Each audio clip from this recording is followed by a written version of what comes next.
来看民众甲民间团体早起就伫青岛东路集合包围立法院，因话讲无讨论，毋是民主，批评那别立委是多数暴力。也毋过立法院早起有发条，嘛是透过表决已经通过立讨论。现场上新的状况，咱连线互咱台记者上如甲准优。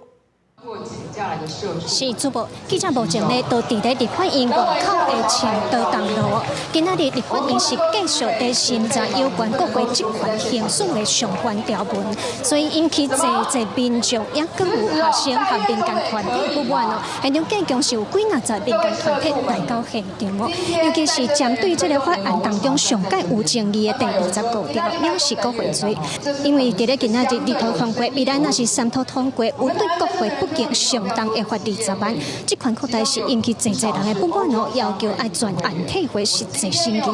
他创造了一个立委的超级执行权，会变成我们的立法院，会变成太上院，就是我们批评的。这等于是就像翁小玲一样，他说立法院跟执行官员是上对下的关系，他把立法院当成中国的人大，当成苏联的苏维埃啦。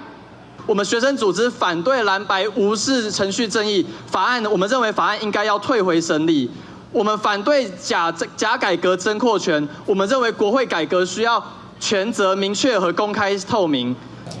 根据现场的统计哦，来到立法院抗议的民众已经超过3000人。自早起到今嘛，一直拢有民间团体轮流宣讲。下晡负责主持的罗江电线联名指出讲，根据因的消息，下晡进度除了国会职权行使法草案的审议，嘛有可能会推进到国民党立委保坤基提出的华东交通三法。民团哦是希望讲台湾的民众会当做伙来关心。以上是记者刘尚祖、郑准优伫台北的连线报道。再来甲镜头交互主播。